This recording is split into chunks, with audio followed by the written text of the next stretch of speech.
Okay, I'll answer a few questions. I know it's late at night, and you all have to go write this to get it into the paper by tomorrow, right? Pete, give me a short one.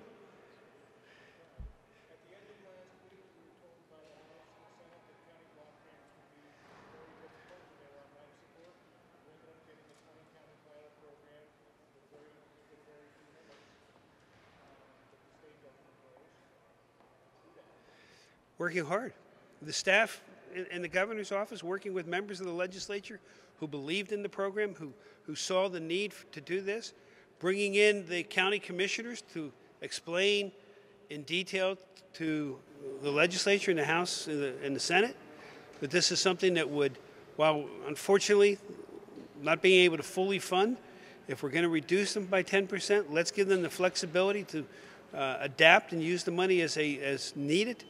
It was perseverance by everybody. So that's how we got it done.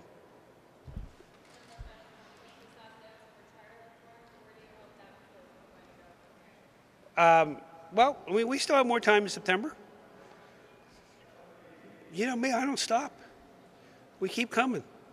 People said we couldn't get the block grant done. We got it done. And we will continue to come at it. Okay? Brad?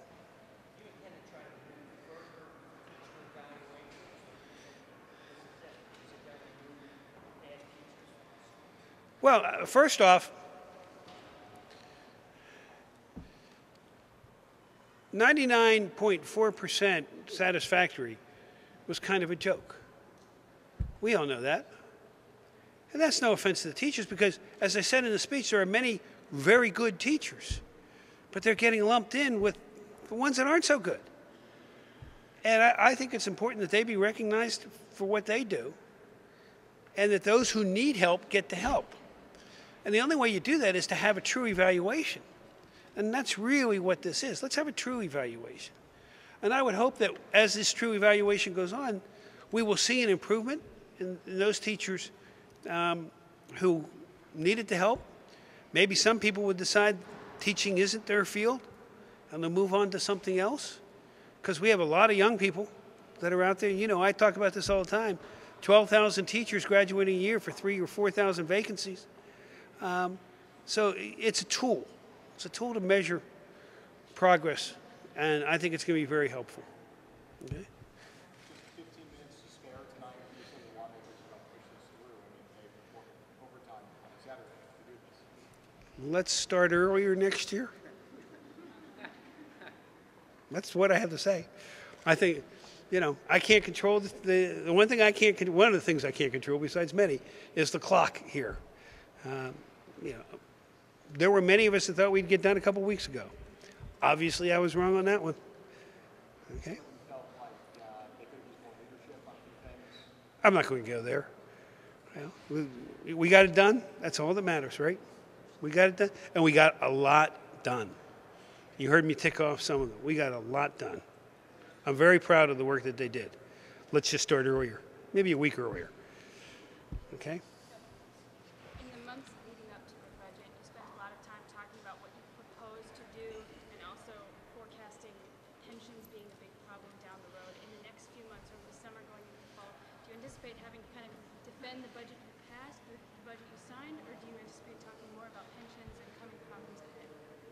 I anticipate we're going to have to start dealing with the pension issue. I mean, the whole budget process starts anew actually in about October, late September, early October. At the agency level, we start gathering information. Then it gets to, you know, a little heavier in December. Well, one thing we know is that we're going to go up about another $500 to $600 million with the pension next fiscal year. Yeah, next fiscal year, because we're in this fiscal year now. We're going to have to deal with it. And otherwise, you're going to see other programs continue to find less and less funding. So, and it's not just a problem that we have at the state. Municipalities and school districts across Pennsylvania have that problem. And problems like that across the nation. Pensions have become an issue that we're going to have to figure what we can do. Is there one silver bullet? I don't believe so. If there was, somebody would have found it already. We'd all be doing it. I think it's going to be dealing with it on a not a case-by-case basis, but with a well-thought-out approach. and with cooperation from everybody to get this done. Okay? Governor, you appointed General Lynch as receiver, and he asked that the bankruptcy prohibition not be extended, but the fiscal code tonight passed, extended that for 5 months. How do you react to what your own receiver was asked as a tool in the negotiations in the financial crisis at Harrisburg? Well, the legislature made a decision to to extend that for 5 more months. I'm not going to argue with them on that. That's their decision. We'll work with the receiver. Certainly, Harrisburg's problems have to be addressed, and we will provide whatever help we can to the receiver in the appropriate form under the law. But at this point, the legislature made a decision that they want to give the city 5 more months. We'll see what happens. Amy, you guys speak up a little bit.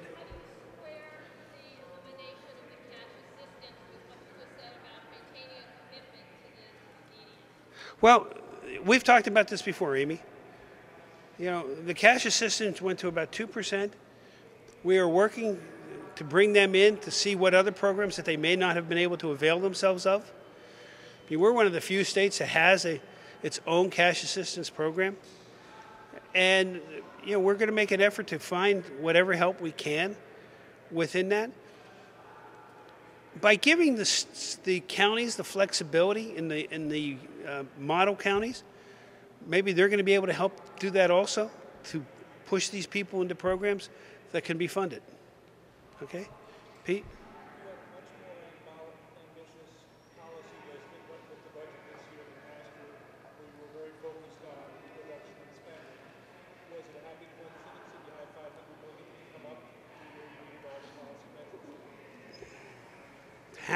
Happy coincidence. I've never heard those 2 words put together. It certainly helped. It certainly helped.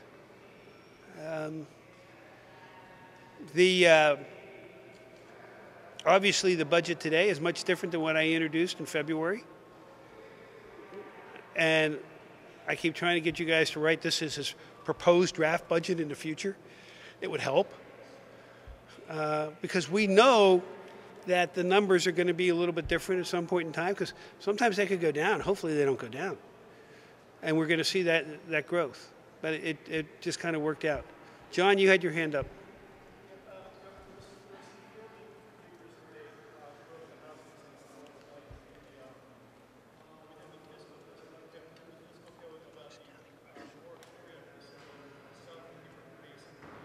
The moratorium what?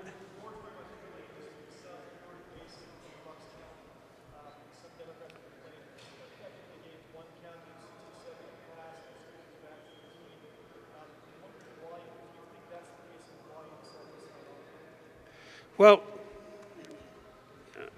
John, I'm going to be honest with you. I did not listen to the debate.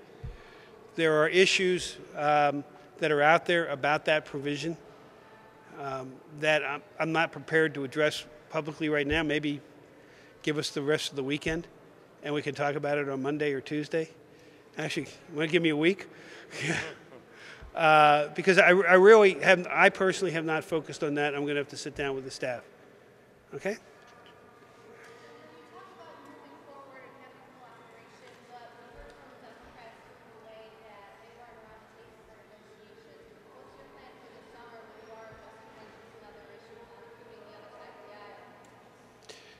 You know, I was watching tonight. It was very interesting to see so many Democrats supporting some aspects. So, you know, I believe we need to talk to the Democrats on this also, because this is not a partisan issue. Pensions, it has to be addressed bipartisan. So we'll probably be reaching out to them. Okay, Charlie. Did you feel that you had more successes on the legislative battlefronts this year, and if so, what accounted for that? You know, I don't count them up. We've got some very good pieces of legislation last year, this year. If you think of all the pieces of legislation that we've been able to get passed in 18 months, I think it's a pretty good track record. And I think, more importantly, it speaks to the future for our children. It speaks to the future where they're going to be able to hopefully find work that is growing here and businesses growing here. Let's stop. I mean, I'm very pleased that higher ed is taking a look at their costs and trying to control it, because we continue to see higher ed getting more and more expensive. I'm looking forward to the Post-Secondary Education Commission report to me as to maybe some people are in a 4-year university should be in a 2 or 3-year university. But if you take a look at everything that got passed this year, it's all building towards growing an economy and providing jobs to the people of Pennsylvania. Last question. No? Pete, I'll give you the last question. I know I shouldn't do this, but I will.